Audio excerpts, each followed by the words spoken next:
Hello and welcome back to another episode of The Takedown, a Splitting Hairs podcast brought to you by Jackrabbit Illustrated.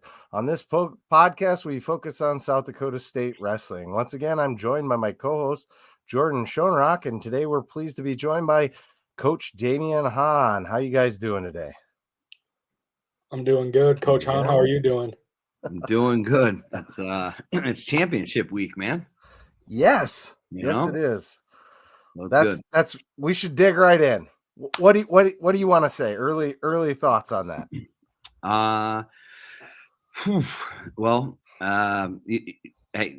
We head into this week with a win, finishing out the regular season, beating on NDSU, and then we prepare, right? We prepared all last week. We gave the guys a couple of days off to kind of recover and kind of catch up a little bit on some schoolwork because we're going to be hitting the road here on Wednesday. It was kind of an unexpected, nice kind of couple snow days that we received. So they were able to get a couple good days of training in and just kind of prepare. I mean, I said on my weekly recap that, hey, really the hay's in the barn. I mean, not a whole lot's going to change from, NDSU to Big 12s. It's really how they're feeling, where their bodies are at, where they are mentally, and really, the couple of things that they can control is their sleep and their nutrition. So I think we're as far as I'm concerned, we're feeling good.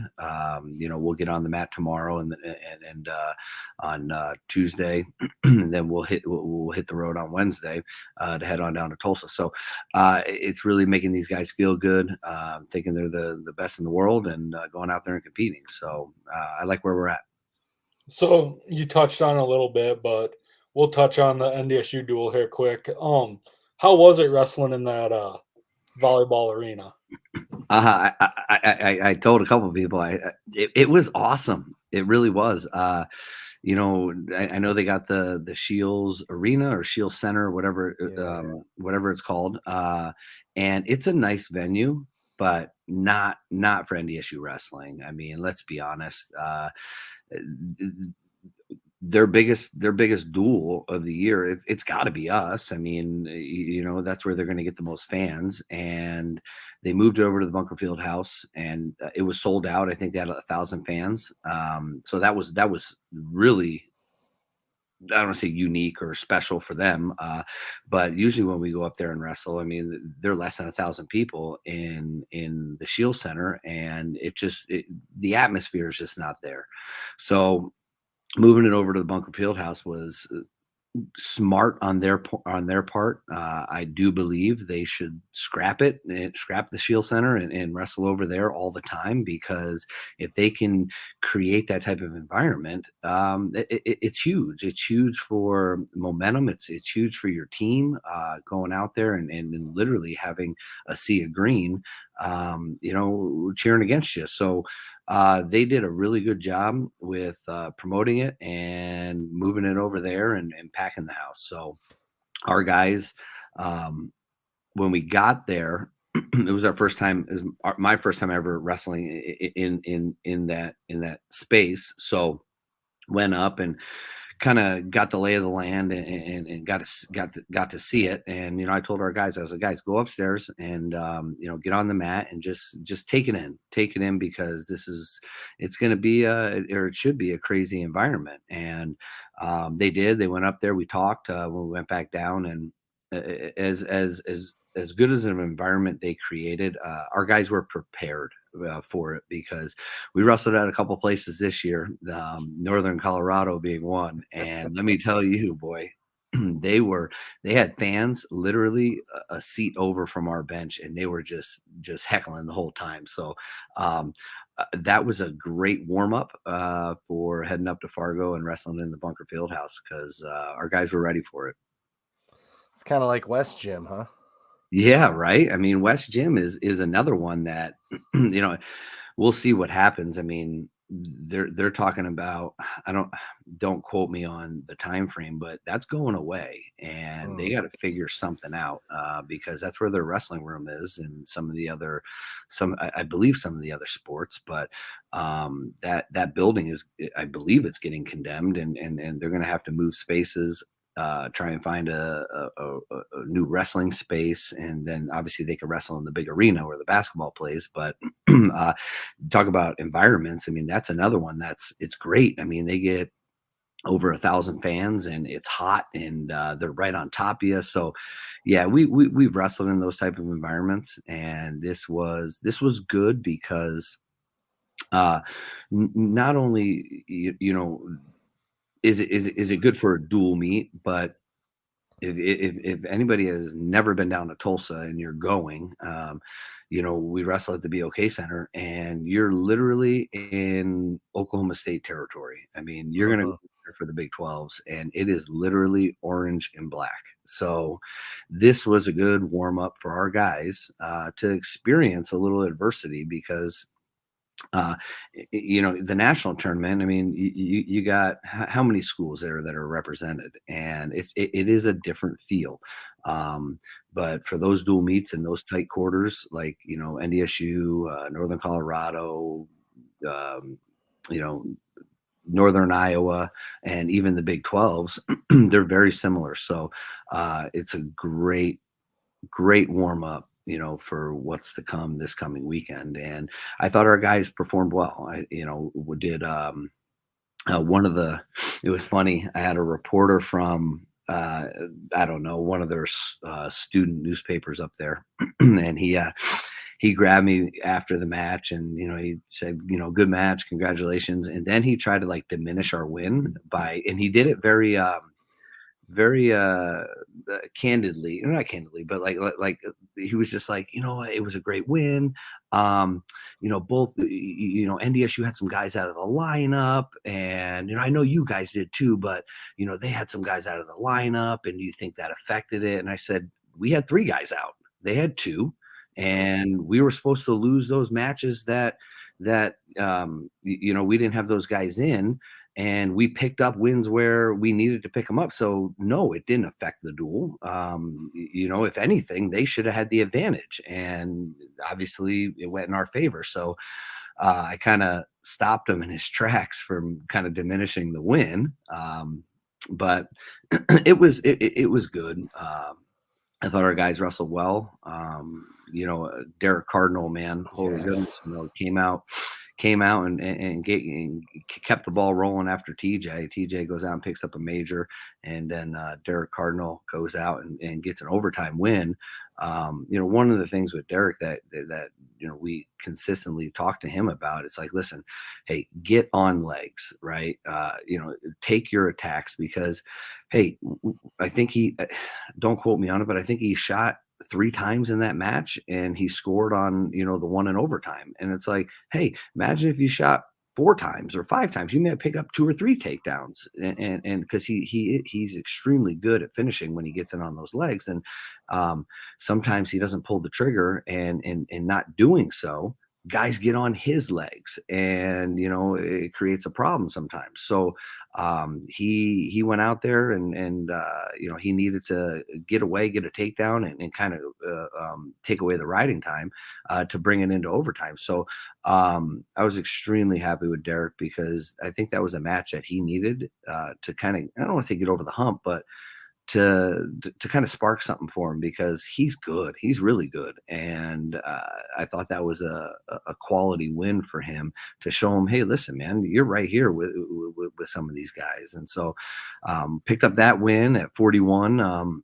They didn't wrestle Dragomuller, where, people could say whatever the heck they want. I mean, if they would have wrestled, that would have been, I believe, the 13th or 14th time that Dragomuller and Clay have wrestled since high school through college, and Clay has never lost to him. He's beaten him every time.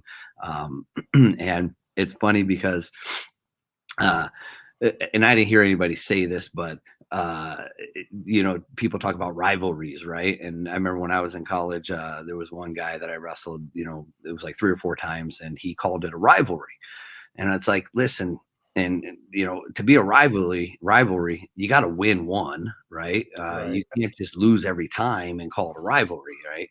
So that's kind of the how I always thought of the Clay and Drogemuller matches. And so we were favored in that one. We wrestled, the freshman, the backup 41 pounder, and Clay went out and wrestled well. Gave up, I think, a reversal in that first or early takedown, and then kind of came on back and controlled the match. I thought he looked a lot better with moving his hands and keeping a pace on somebody. So that's good. That's good for him because that's what he needs to do. That's what he has done in the past, and he needs to continue to do so.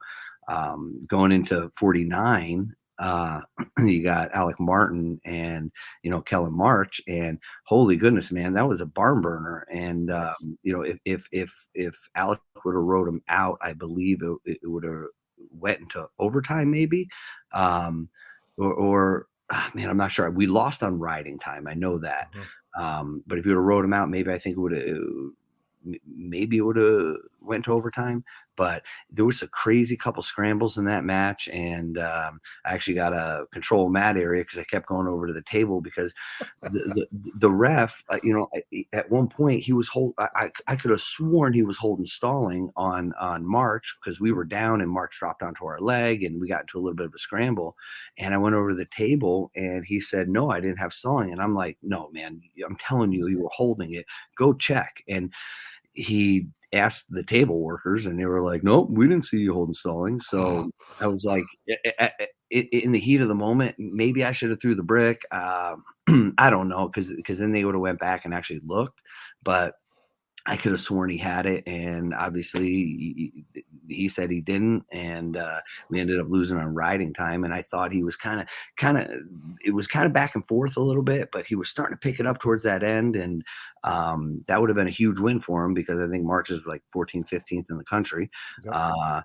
But that's the thing with Alec. I mean, he is capable of wrestling not just the best people in the Big 12, the best people in the country. And I mean, he's had some good matches this year where he's a takedown away or a point away from picking up that win. And I think going into the conference tournament this coming weekend, I think he's kind of dialed in and he's got some things figured out for him. One of the things, just his nutrition and how he's preparing, we've kind of taken, I don't want to say control, but kind of revamped a couple little things. And I'm looking forward to him, competing this weekend and getting another shot at some of the guys that he's wrestled against, in the dual meet season and throughout the Big 12. So I thought he wrestled well. I mean, he comes up on the short end of the stick. At 57, we didn't have Kale. He was cleared on Saturday, the day before, and listen, hey, awesome, we beat NDSU. If we would have lost NDSU, that's not the focus. The focus is, the Big 12s and nationals. So why risk, throwing them out there against the 2, 3, 4 guy in the country, where, hey, give him a little bit more time and help him prepare for Big 12s. And he's been all last week. He's been great, ready to go. But, we threw out Caleb Gross, who's, a 41 pounder, and, he battled, man. I mean, he was a little undersized, but he battled, and he saved us a point. He saved us a point. And then at 65, having the ability to rest Tanner Cook because, the weekend before, or what was it, the Northern Colorado duel where, kind of tweaked his elbow a little bit. And then, the 2 matches at OU, Oklahoma State, we needed to give him a little bit of time to recover more. And so he's doing well. But Gaynor goes out there and I mean, he fought for, I think the pin came at like after 6 minutes. And I mean, it was close to a major, and he gets caught in a cradle and gets pinned. And so we give up 6 there, and they take the lead. But now we got, some horses coming up, and DeVos goes out and does his job and picks up a solid 7-4. I think it was 7-4, 7-3 victory. It should have been worse because the darn ref kept stopping the damn match every time we were in a scoring position. And one was for potentially dangerous, which I have no idea how. And the other one, we are on top of them, and we're getting a takedown, and our nose starts bleeding. That big shocker, right? Because DeVos never bleeds. And he freaking stops it right when we're taking the dude down, and it's like, come on. But the big thing was, for Cade, he did not get frustrated with what was happening, right? The ref was putting himself in the match and kind of dictating some things. Some guys lose their cool and freak out and what the heck is going on? Why is he doing this? And not DeVos. DeVos just kept a level head and just kept to the game plan and kept attacking. And ultimately, he ended up winning 7-4. I thought he controlled the entire match. And he wins that match.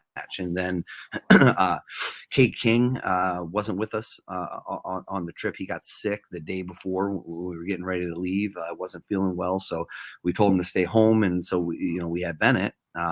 We bring Bennett up, and I think Parker's had a I don't want to say up and down kind of year, but he's come on late. He's come on late this season and has picked up some quality wins. If he would have started a little bit earlier, he might have qualified a spot for the conference, but he didn't. And but he's no slouch. I mean, he's tough, and so Bennett goes out there, and the one thing that Parker's really good at, he's really good at slowing guys down. He's got hands on him that are massive, and he's got a grip, so he's able to get to his 2-on-1, get to wrists, and really slow guys down. And it flustered Bennett a little bit. Bennett didn't get to his offense until the third period. And Parker gets in on an attack. Bennett defends a couple times, but then Parker comes up to a body lock and gets a takedown. And I don't think Bennett was expecting that. And kind of took him out of his game a little bit. But going into the third period, I mean, he's down by one or two takedowns, and he gets one. He finally gets to his offense and fires an attack from the outside, comes up, gets through the guy. And then I thought we had one on the out of bounds. I thought it was a takedown because depending on who your ref is, this rear kind of standing situation. I mean, you got refs that are calling it, you got refs that are not calling it, and it's all over the place. So I challenge that. We don't win it. He goes back out. He needs a takedown to tie it, and he doesn't get it. And so we drop that one. I think that puts NDSU back in or stays in the lead. And then we got two hammers on deck, and Sloan goes out there and Pence is good. I mean, Pence has got some solid wins, and he beats guys. But Sloan is just, I don't know, man, he's just got his number, and he goes out there and literally just dominates them. Point shy of the major, controls the entire match. And now we're up by one or something, or down by one, and going into heavyweight. And I said this on my my recap. AJ, I mean, that was his last dual meet as a jackrabbit. And, we talked about it before the duel. We talked about it, let's go out there and do this one for him and so on. And when we right after Sloan won, I walked back through the chairs and I go up to AJ, and AJ's just ready to go. And I looked at him and I said, man, I would not want this any other way. Come right down to you. And he goes out there and again just dominates Mora 8-3, 8-2 or something like that, and gets the decision. And the Jacks win the duel and keep the border belt. So it was good. It was good. It was fun. And I thought the guys kind of, even with three guys out of the lineup, I thought the guys came together and wrestled for one another. I mean, that's what you do as a team, right? When one guy's down, the other guy's got to step up, and I thought they did that throughout the entire duel, which is awesome to see. I mean, I think dual meets are so exciting. it's one of the most fun times of the year because everybody matters. Everybody's a contributing factor, and so it was great. It really was. We came away with the Border Bell, and now we prepare for Big 12s. So the overall health of the team going in, it's good to go then. Nobody's really got any major injury, maybe some dings here and there or something, but nothing. No, I am knock on wood here. Everybody's good. Everybody's good, and I think they're not only physically feeling good, but mentally, right? We had some good days last week. Got in and got on the mat and went over some of our areas that we need to continue to focus on. Got minutes in on the clock on live, and so our guys are feeling good, and we just need to keep it going that way. But hey, listen, it's Sunday. I mean, Monday, tomorrow anything could happen. I mean, but as far as I'm looking at it, my staff is looking at it. I mean, things are where it needs to be right now. And we'll get a couple good days in, this week before we hit the road. So I seen that a minute ago here. I don't know if Chad can pop it up or not, but the man, the myth, the legend, the recruiter, Cody Caldwell is currently listening in here. He said the diesel about AJ and them. Yeah, sorry, I was a little late on that comment. I didn't see it right away. I was too busy focusing on what you were saying, Coach. Well, I think I just had diarrhea of the mouth for like 15 minutes. So we have no problems. I just keep going. I like to say you're one of our best interviews because we ask you one question and we can wait for half an hour and But Jordan, what else did you want to ask? So we got Cody here, which I know he does a lot of the recruiting and stuff like that. Let's talk about the recruits that we got coming in here for next year. So far, I've seen that we're 6 for 6 on state champions this year, and we got 2 left to go. Can you just kind of tell us what we expect here coming in next year? We have a solid class, and it ranges really across the country. Yes. We kind of are starting to, I don't want to say expand, right, but I think where Jackrabbit Wrestling is right now. The latest coaches poll, with 14th in the country. I think.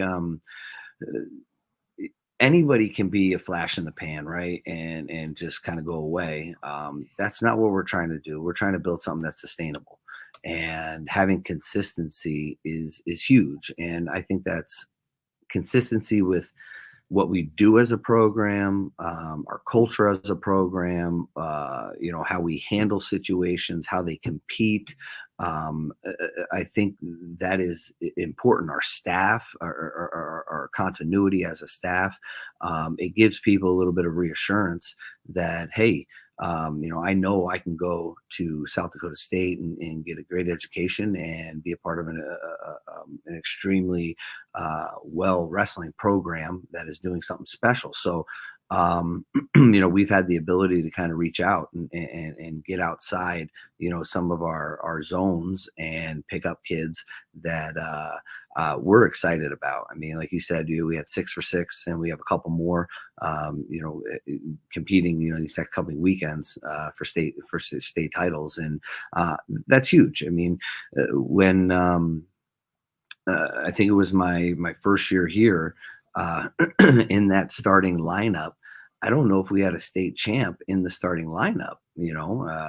Again, we weren't left with a whole lot. After the last staff left, they had a big graduating class, and a couple guys left, and so really trying to fill the stables has been huge for us. And we're sitting at 35 guys, and now we have another handful coming in that are hammers, and they're going to continue to push the guys that we have in the room, and future recruits, because it's hard to have a successful program when you only have one guy at each weight.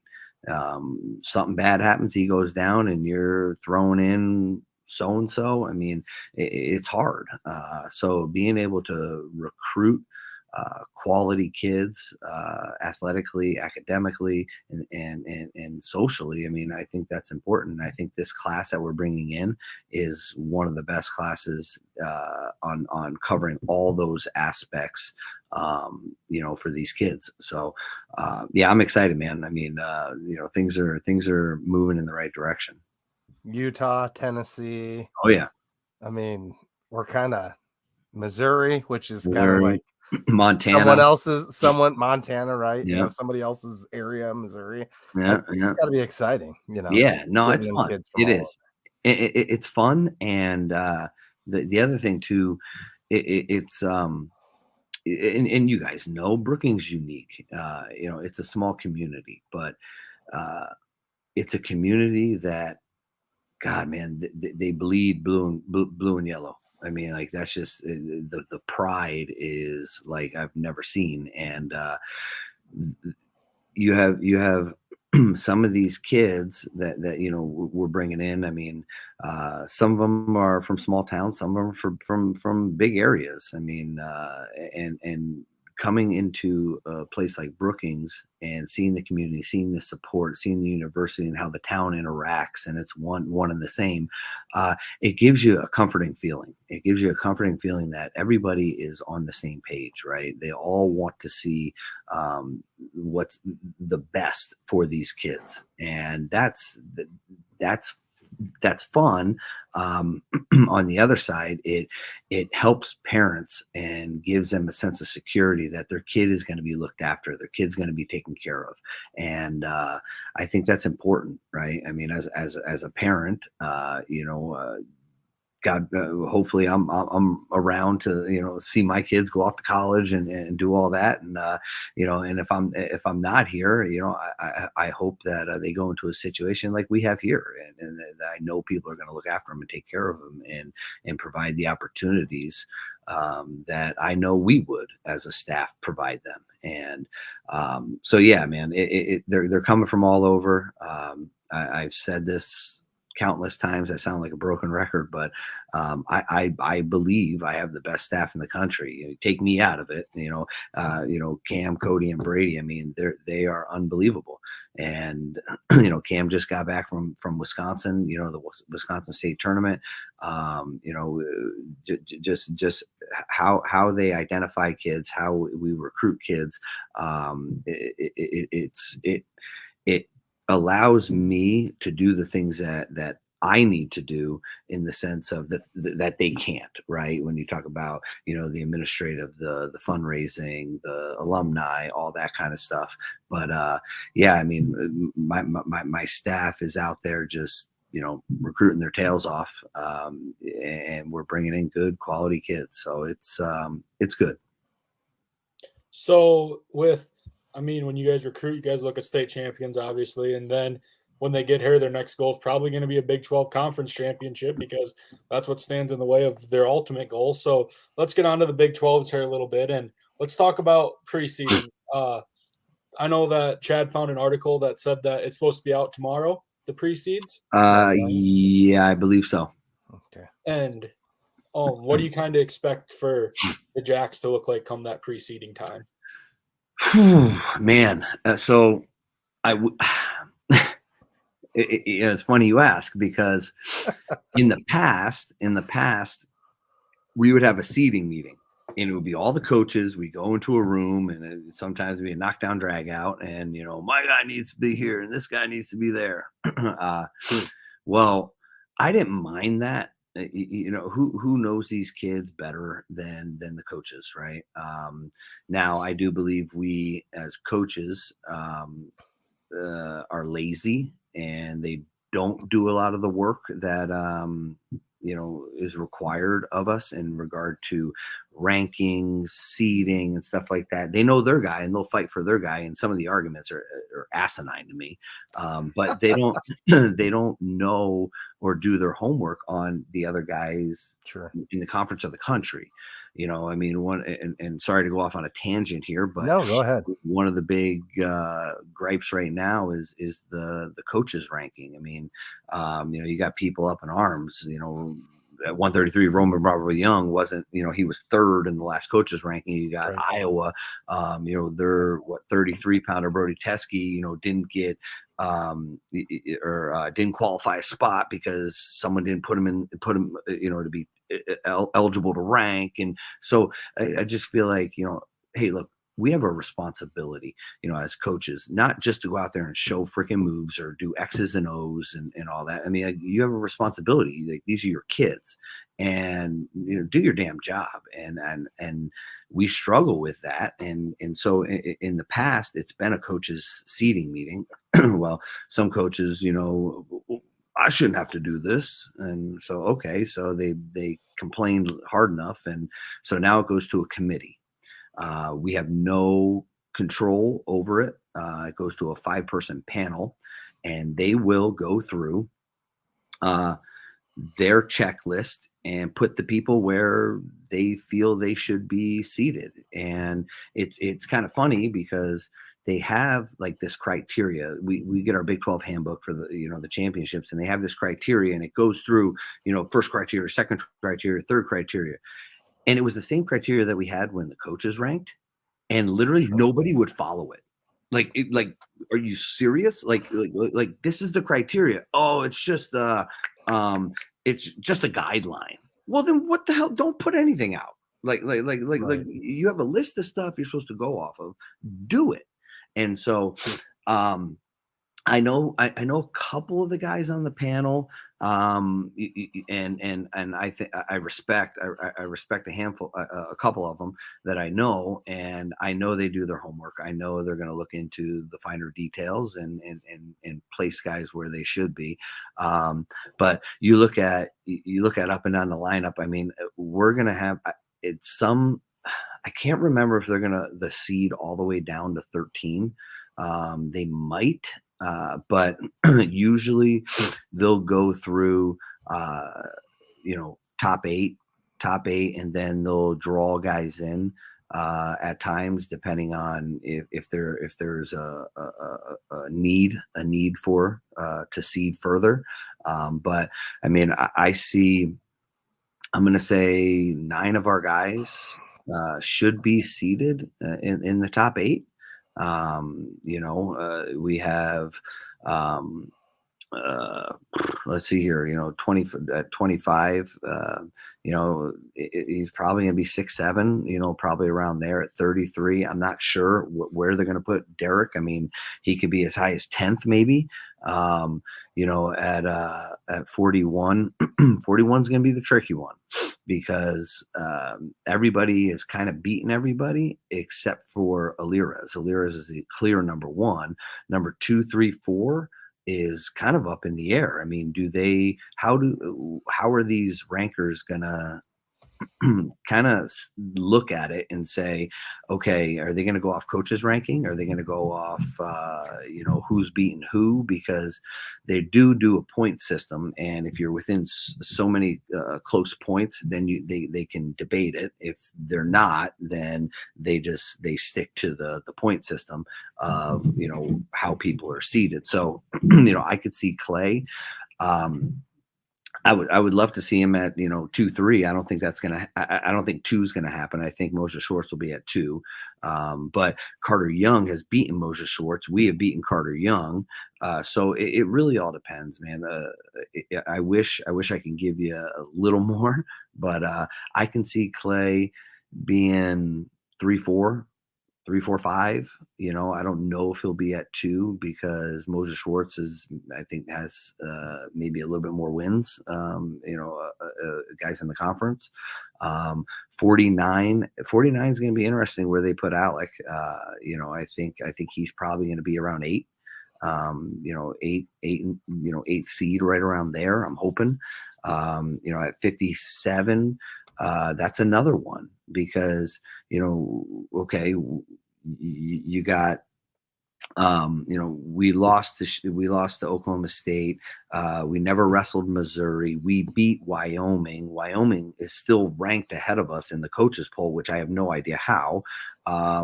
We've beaten Hosh leg. So I mean, I would think 4-5, top 4-5, right around in there. And then, Cook is sitting. I mean, he took a loss to Sheets, Oklahoma State, and Nine House. That kind of drops him a little bit. But I think he's probably going to be like that 5-6 seed, right around there. 74. You got DeVos, lost to Oklahoma. He has lost to Utah Valley, but he's beaten everybody else. We didn't wrestle Missouri, or I don't believe Iowa State. So really, I mean, he's going to be top 5, somewhere, top 5. I mean, maybe 6, maybe top 6, but he's going to be right in the mix. 84 is going to be the one that that's the lowest allocated spots for out of all the weights. They only allocated 4. But King was one of the guys that allocated one of those spots. So I'm assuming King's probably going to be the 4th seed, because you have those other guys that are, Coleman and Kekheisen and those guys. So I think he's at 4. 97. I don't know what they're going to do at 97. We are the only guy in the Big 12 that is undefeated. Okay. Right. Now, don't hold it against us that we didn't wrestle Missouri. Missouri wasn't on our schedule. We didn't have Iowa State. They weren't on our schedule. So don't hold that against us. We're the only one in the conference that's undefeated. Now Elam is ranked the highest in the conference, and then it goes Bastida, from the national ranking. You got Elam, Bastida, then us. Elam's lost. Elam lost to Server, Oklahoma State. Elam beat Bastida. We beat Server. So what do? Do they say, hey, listen, Sloan's the only undefeated guy. He's got to get the 1 seed. I mean, it's not. He's undefeated, but it's not because of avoiding or ducking. I mean, like, we've wrestled everything we've been scheduled to wrestle. So that's going to be an interesting one. I could see 1, 2, or 3. I mean, 1, 2, or 3. I think that's how it plays out. I see a strong argument for 1. I see the counter to 1. But I mean, if it were me, I'm fighting for the 1 spot, for Tanner. Then you got AJ. AJ's picked up some good wins.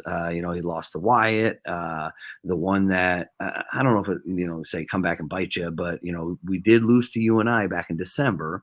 At Vegas. Now, is that going to play a big factor? I'm not sure. I can see AJ being top 4, right?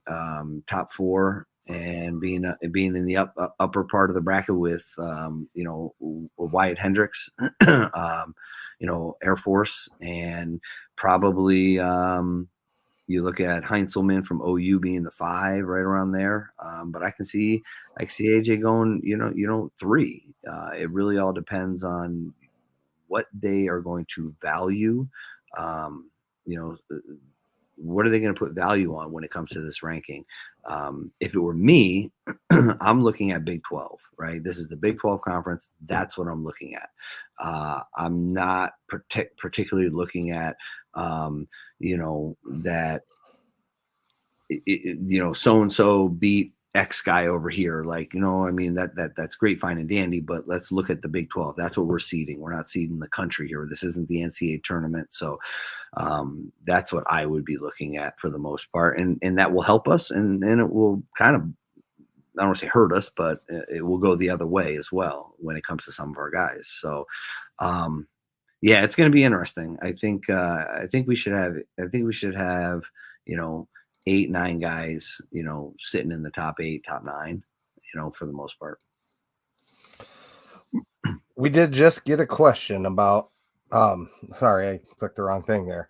No. Todd Palmer asked how many guys are getting in, and we can just run over that quick. Yeah. Big 12's getting 6 in at 125.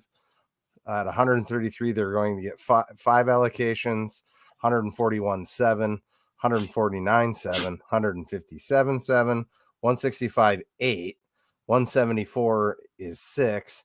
184 is the lone down category, really, with 4. 97 has 6, and then 285 with 8. So yeah, I think that translates to all but 2 of our guys making the tournament. That's how I see that. And that depends on how they wrestle, right? But I mean, just sure. on paper. So it was, yeah, go ahead. No, go on. No, you can go. That's fine. Okay. All right. So the Big 12 conference allocated 64 spots. Now that's up from previous years. Last year it was mid to upper 50s. So this is big. This is big for our conference. And it continues to get better. So 64 spots, massive. And this is kind of cool because, out of the 64 spots, 5 schools picked up 40 of those spots, right? So the top 2 schools that allocated the most were Missouri and Oklahoma State with 9. SDSU came in third with 8. Iowa State and UNI had 7. So that's 40. That means that the 8 other schools, there's 13 schools in the Big 12, the 8 other schools, they only accounted for 24. Like that part's not good. But you look at what the top 5 did, and they allocated all those spots, and SDSU coming in at 8 allocated spots. I mean, that is massive.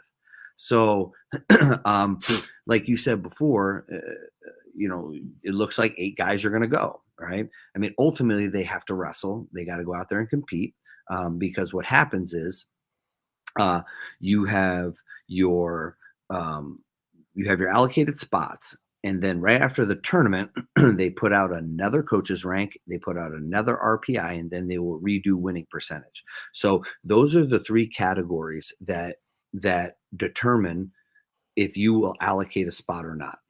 You have a coach's rank, top 33, RPI, top 33, and then the winning percent starts at 70%.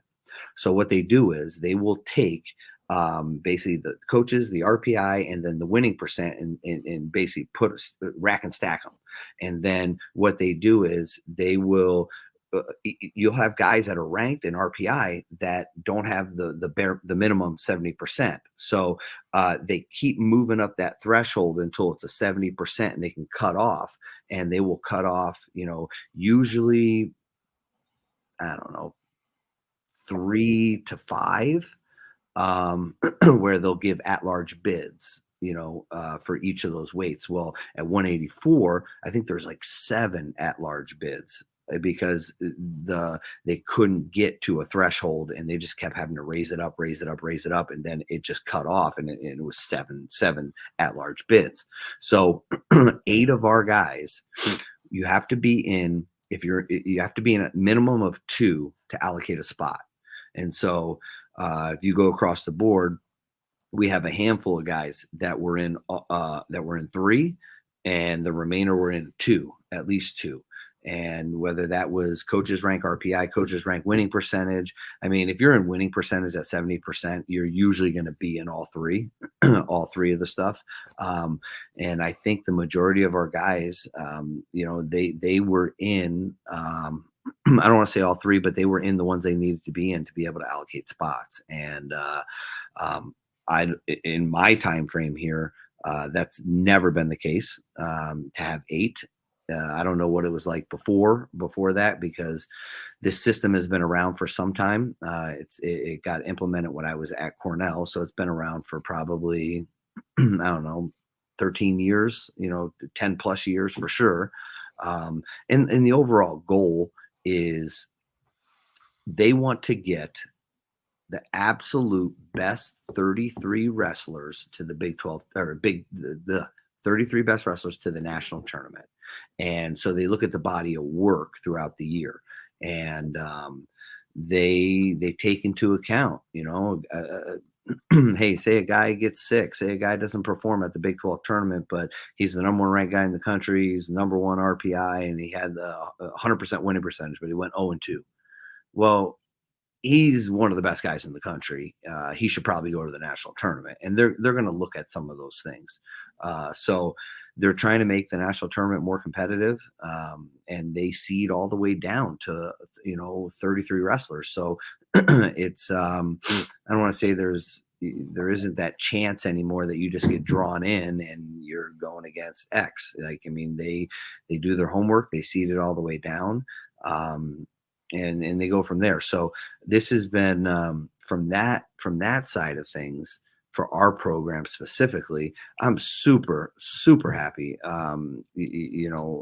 with the overall effort of our guys and honestly contributing to our conference, because in years past, I think we've had 5, we've had 6, this year we got 8. And I think it's because of the schedule that we wrestle, the tournaments that we take them to, we get them the experience and the opportunities to compete against some of the best in the country. And hey, the Jackrabbits allocated 8 spots. That's freaking awesome.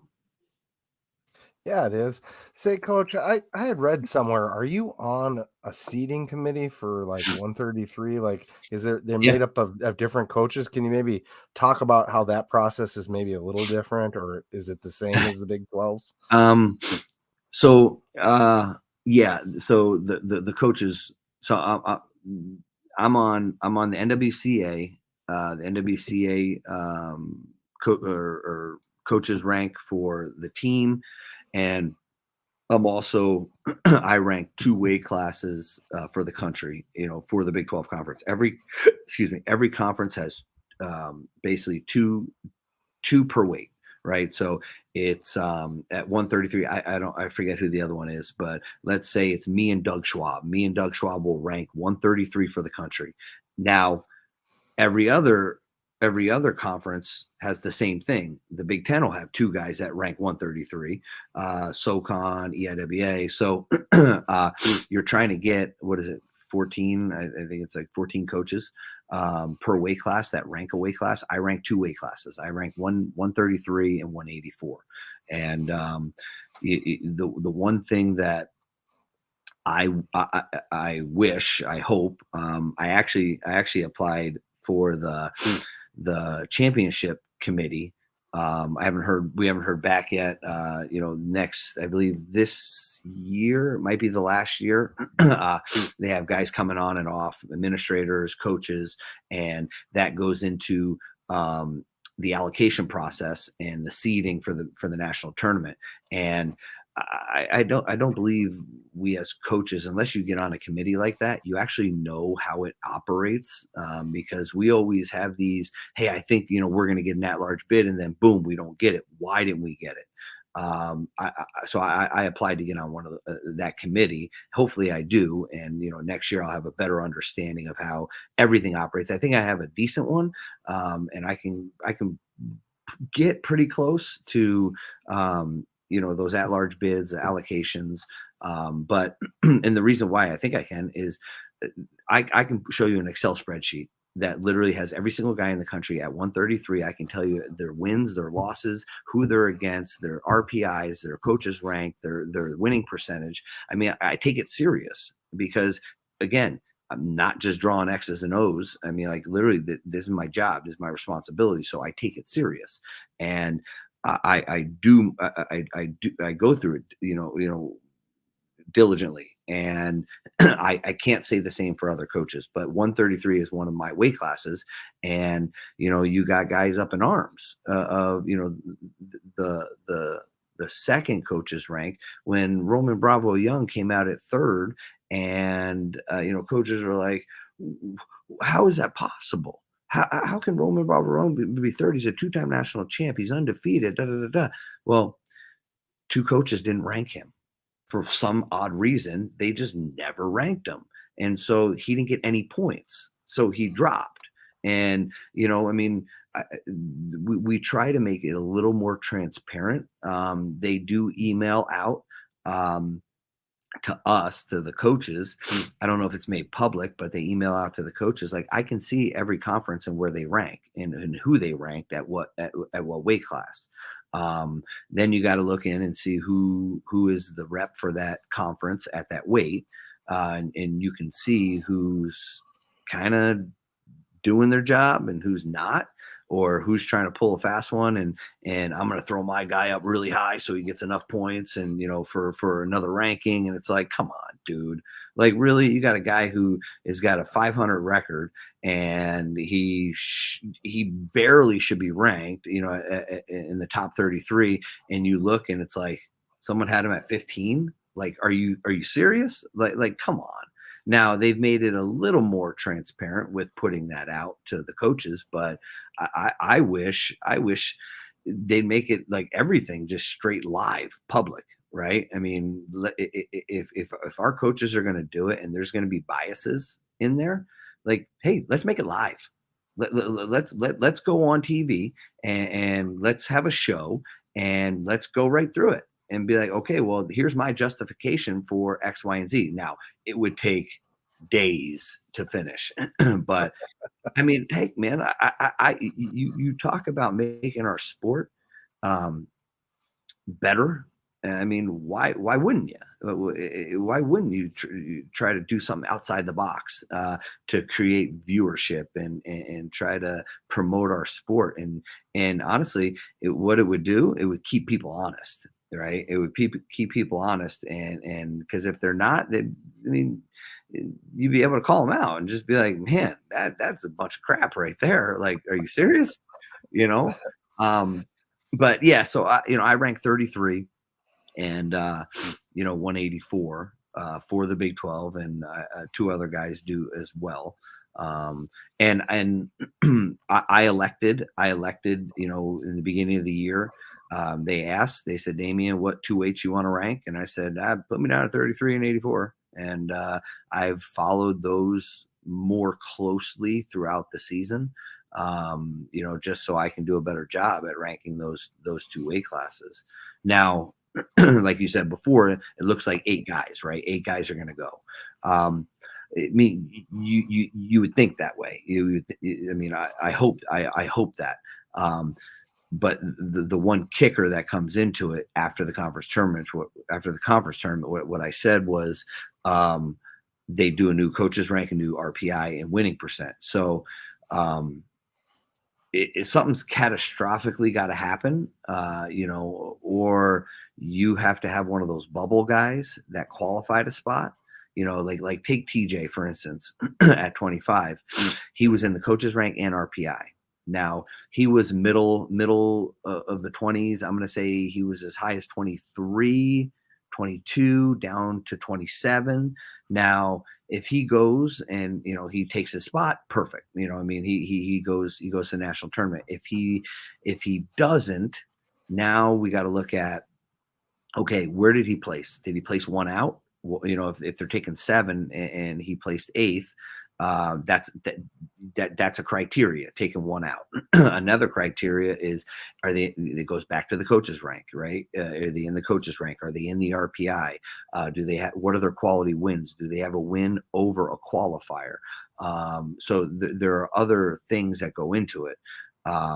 Now you take a situation like Gabe Tagg last year, he allocated a spot and did not go to the national tournament. He wasn't even able to be considered at an at-large bid. Talk about the perfect storm. That happened. He went in, he had winning percent. He was low in coaches rank, low in RPI. Well, he lost to the same guy twice at the conference tournament, who was not in the coaches poll, did not have an RPI. So that screwed him big time. So he dropped out of the coaches rank. He dropped out of the RPI because a bad loss hurts you more than, obviously a good loss.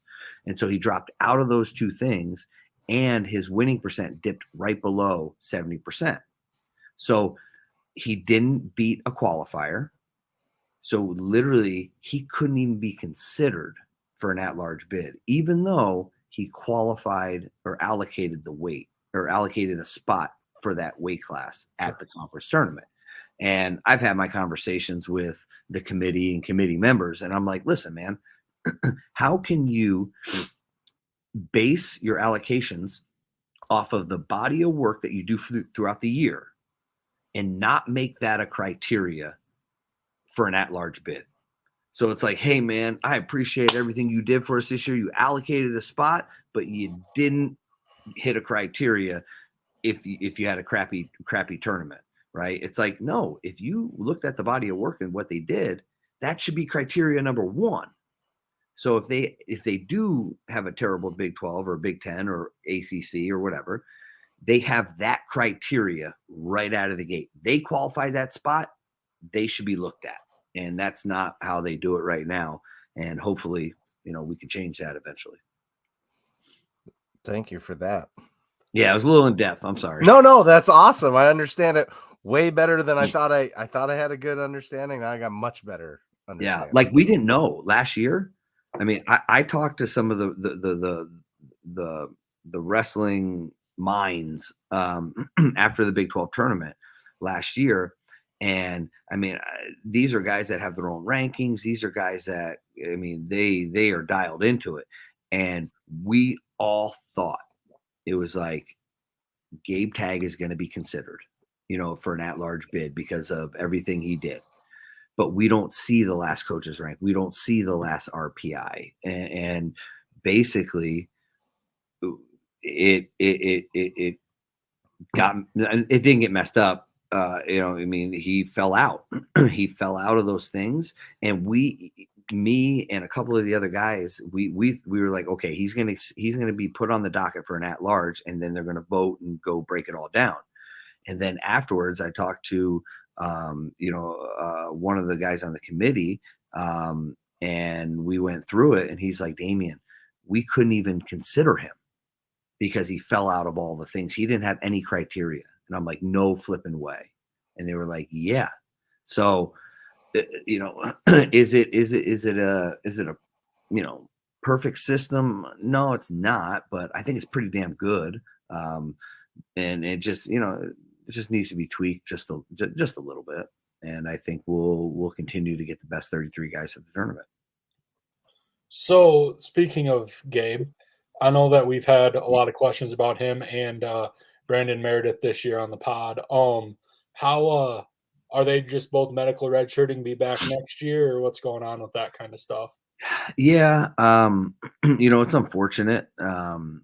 Injuries happen. I mean, we're in a physical sport, and Gabe, I think we talked about it before. He had his knee infection in his knee, and just it kept prolonging. I mean, he actually had surgery, and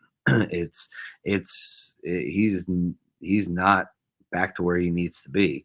And he's still going through his rehabs and all that. So that is one of the routes we can take there with Gabe, and the same thing with Brandon. He came in with or he broke his. I forget which one. Well, he broke his leg. Let's just put it like that. He had to get a couple pins and screws put in, and it really couldn't compete. I mean, he couldn't compete, practically for the year. So, yeah, I mean, that's kind of what we're looking at right now. We're looking at some medicals. We got another one. I mean, with Kimball, right? I mean, Kimball had shoulder surgery, and he's been on the shelf and in rehab and trying to get back. And so we have those abilities now, more so now than they've had in the past, because of just the rules have changed. And in the past you had to have two seasons of injury to get one back, and now they've kind of freed it up a little bit in the sense of, hey, if you're injured and you can't compete, okay, if you have the documentation and all that, then you you can get a medical. I think it's a better system, because listen, man, we're all in this for the betterment of these kids. And there are times where, in the past, where you have a kid that you ain't getting a medical for, that now he goes out and risks further injury because he knows he can't get that year back. And it's like, well, if I know I can't get it back, I might as well just go out there and do what I can. And man, something worse happens. So yeah, that's kind of the plan that we're looking at, for all those guys, to get them medicals and get them healthy and be able to compete, at a high level. I mean, I want to keep these guys for as long as I possibly can, because I do believe they keep getting better. They keep getting better within our system, and they're good kids. So, yeah, I want to keep them. Along those lines of keeping guys, Brock Gulseth asks, he says, I know Clay has been a huge guy to have in the room, but how awesome has it been to have AJ the last few years? He seems like such a leader and also that hammer at the end of the lineup. So thanks, Brock. Yeah. Thanks, Brock. Yeah, I mean, Clay's awesome, on so many different levels, right? Being able to have a guy like AJ, come in and kind of take over a leadership type role. For those that don't know, I mean, AJ's a man, right? He's finishing up his master's program. I mean, he's married. He graduated from Fresno State. It was unfortunate that they dropped their program. But I guess fortunate for us that we were able to develop a relationship and get him, here to Brookings.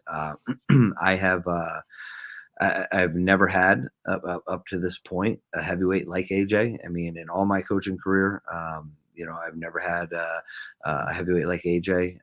Someone who, one, is mature, is and this is not a knock on any other heavyweight, but there's a different type of focus that comes with a more mature person, right? They're a little bit more clear on their goals. They're a little bit more set in the direction they want to go.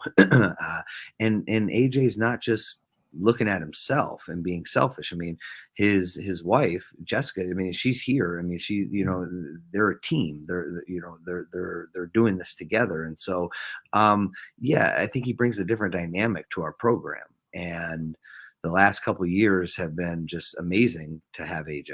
I mean, I'm just being completely honest with you. I don't ever want to let him go. I mean, I would keep him for another 4 more, another 5 more. I mean, because that's how awesome I think the kid is. In all aspects, right? So, I mean, he kind of leads by example. And he goes in there, he puts his head down, he does his work. He has meshed with our guys. I mean, he is part of this family, just as much as the next guy, just as much as a Clay, a Sloan, a Cook, all those guys. That's he is a part of this team, and for us to do what I think we are capable of, we can't do it without AJ. And I've been lucky. I think our program has been lucky to have AJ in the lineup here, contributing and doing all the things that he's doing. I'm hoping that we can keep him here, after graduation, and get him employed, and so he can still help out our program and our future heavyweights. So yeah, I mean, he is. I don't want to say irreplaceable. I mean, but damn, man, it's tough. It is, because you have so much confidence, so much faith in this person that, like I said, at NDSU, it's like I wouldn't want it any other way, man. I mean, because you're on the same page. You're on the same page, and this dude's going to go out there and he's going to do everything he can, not only for himself, but for this program. And that's awesome. It truly is. So we've been very grateful to have AJ. Is there so are you telling us that we might get to add another assistant or not an assistant, but another JWC coach? I don't know, man. I'm trying. I mean, I think always, we built the facility, right? We got the facility. You could check that off the list, but we're not done, right? We're not done. I mean, we have other things that we need to continue to grow, continue to build. And, you talk about the JWC, you talk about other things. And yeah, I mean, it's vital to the overall success of our program. To keep these guys and to have them start to take a different type of role, right? A more coaching, or I don't want to say leadership, because I think our guys are in leadership positions right now, but just a different level of leadership, I guess you could say. And just keep contributing back to a place that really they care about. I mean, you sit here and talk to AJ. He's been here 2 years, and you would think he's been here all 5, right? I mean, and the way I believe he would talk about South Dakota State, this was his home. And I think he truly means that. And so, yeah, man, we always got to continue to build upon what we're doing, because I know it's cliche or whatever, but it's like keeping up with the Joneses, right? I mean, you got to. If you want to compete at the highest level, you're going to have to be doing some of the things that these other programs are doing, and I think we are. I think we're doing those things. Is it at the rate that maybe I or others would like? No, it's not. I mean, everything takes time and obviously resources. So, we just got to continue to, work at what we're doing and keep building our program. And AJ is another component to that. So hopefully we can make this happen. So want to respect your time, and we've already gone for an hour. I'm sure it feels like more than that to you, but not me. Can we touch on just how good Tanner Sloan's been this year? Can we talk about? Yeah, he's got to be. I mean, guy. I know we believe all of our guys can do whatever they put their minds to, but this guy is this close to being able to be a national champion, right? I mean, it's right there. He's just got to go out and get it, right? I think what we're seeing right now with Tanner, it's the best version of Tanner we've seen. He is in a good place in all aspects of his life. From academically, he's never done better. He's I think he had a 3.8 last semester. I mean, like he's crushing it. Like socially, again, he's more mature, right? He's more mature and socially, he knows what he wants and he knows what he has to do to get there. And athletically, he's healthy, right? I think that's a big part of this, and people kind of forget, right? That hey, you can get hurt. You can get hurt playing sports, and he's knock on wood, right? He's healthy right now, and I think that's huge and important. So, where he is from a physical, mental standpoint, I mean, he is right where he needs to be. He is firing on all 8 cylinders. I think it's the best he's felt. And I do believe, he continues to get better, right? There are some things that you talk about, I don't care that it's 197. You put it at any weight in the country, dude, he is unbelievable down on the mat. I mean, like, we've been saying this for how long? I mean, he can slap a saddle on guys and ride the dog snot out of them, and he can turn guys. Great too, and I mean, he can turn guys. So he is an absolute threat, at any weight. But obviously this is 97, and he is kind of dialed in a little bit on some of the specifics on his feet, right? He's extremely good with his hands. I mean, he can hand fight, he can create angles, and I think in the past, this is where I think he's made a big jump.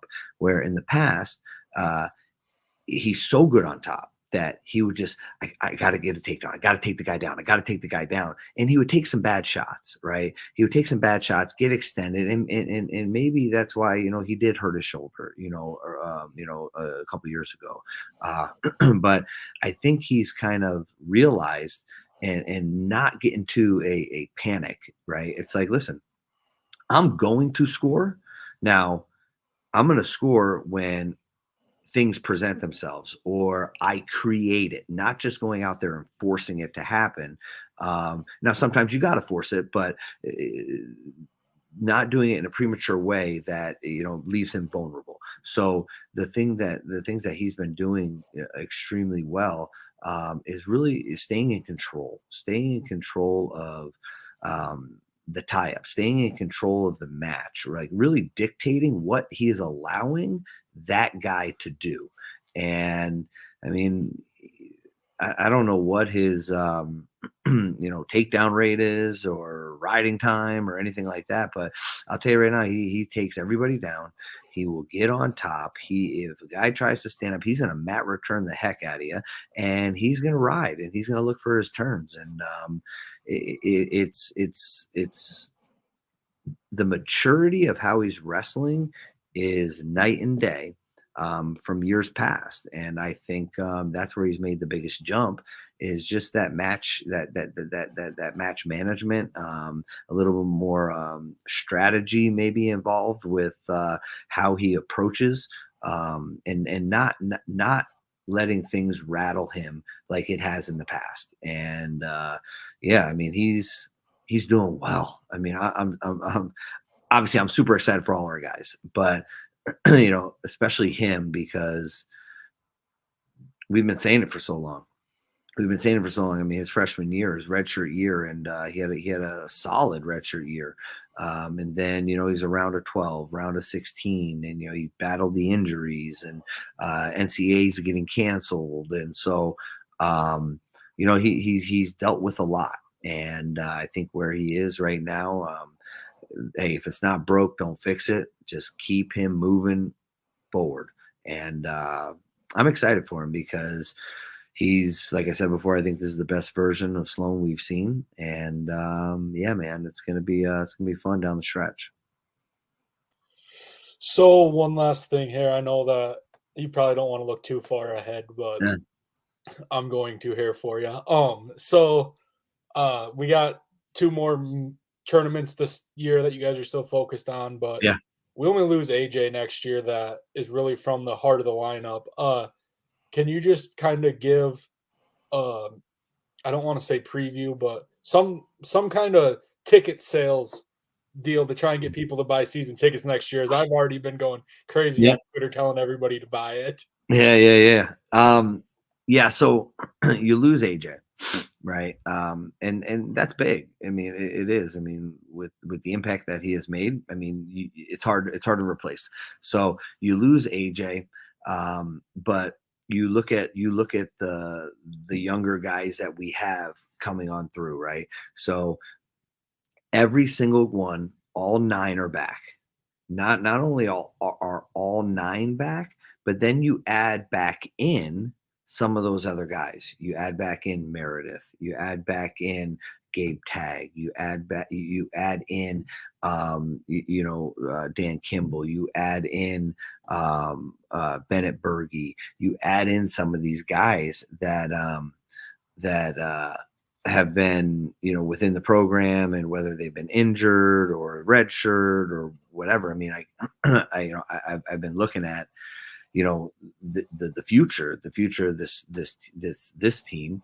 And this year was good. I mean, we have a solid group, and I think next year gets a little bit better, that's just my personal opinion, so I know AJ's a a big part of this, and it kind of feels like you're taking a loss with him graduating and moving on, which you do, but you still got to look at what you still have and kind of injecting into the lineup, right? With all those guys that I mentioned, and then you have guys that are in red shirt. You have guys that are in red shirt that are going to be battling for spots. You got that incoming class that's coming in, full of state champs and All Americans, and they're going to be pushing these guys. So the future looks good, man. I'm extremely excited.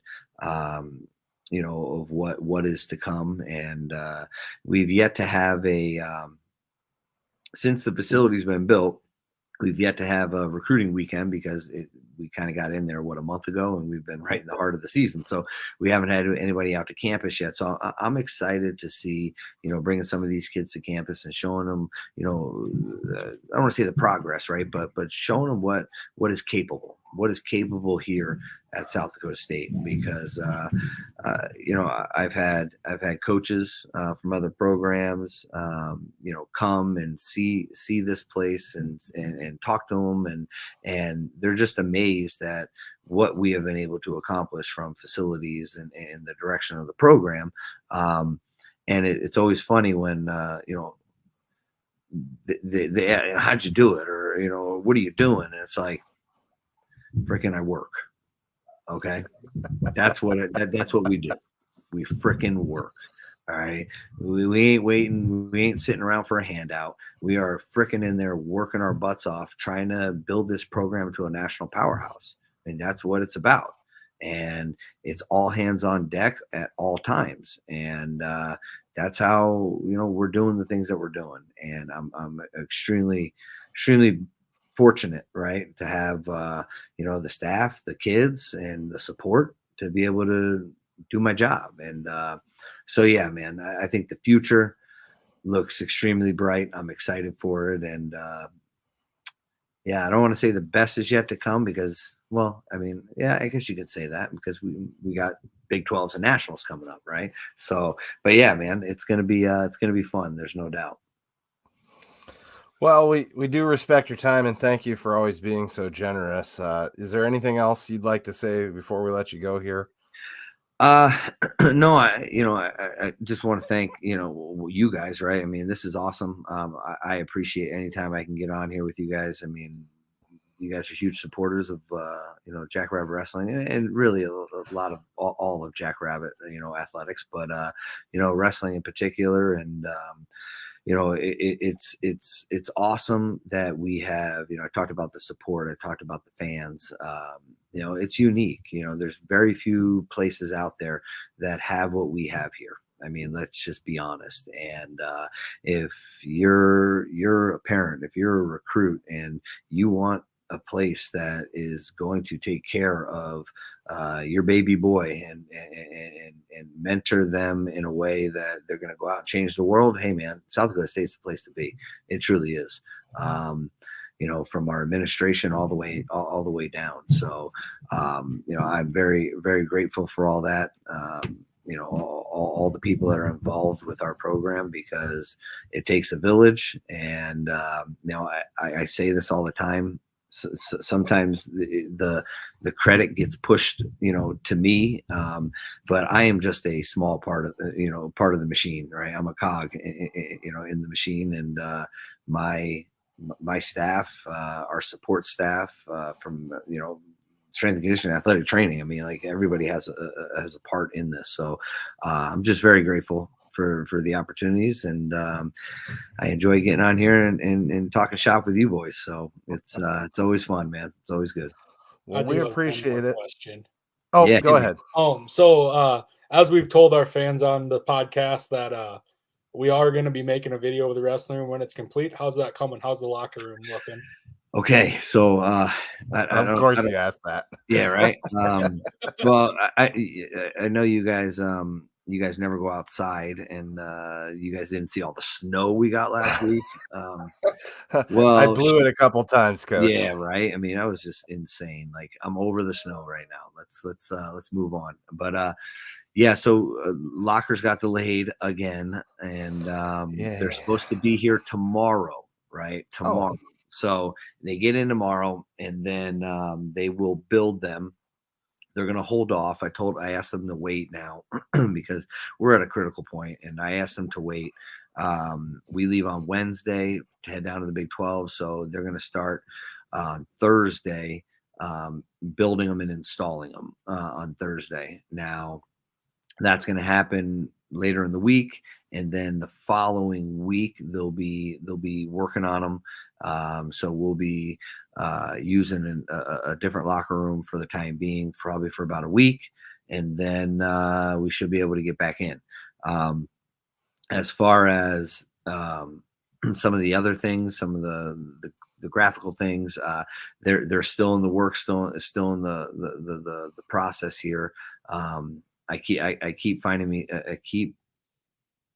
myself saying about another month, and we should be all done, wrapped up, and then it gets pushed back another month. But we're inching closer, and I mean, what the facility looks like now it's remarkable. It's spectacular. It truly is. Once the finishing touches get put on it, it's going to be out of this world. I mean, I really believe that. And I mean, like I said, everybody that I've brought through there, they're amazed at what has been able to happen. And I keep telling them, hey, come back in about a month, and it's going to be even better. So, yes, we're going to do a video. We're going to do a cribs, addition to Jackrabbit Wrestling, and it's going to be pretty sweet. So, just bear with me. I know a lot of people that can't physically get in there and see it. I know they're eager and wanting to catch a little glimpse. The one, you know what I might do. And I think we talked about it. Maybe do like a facility Friday and do like little clips, right? And like of some of the work that's been happening and what's kind of coming down the pipe or something like that. So, but yeah, once the construction crew's out and we're all wrapped up, you better get your butt over, and we're gonna do a nice little video. Right on. Well, with that, I think we'll end. If you stick with us for just a second, how about a get jacked on 3? 3, 2, 1. Get jacked.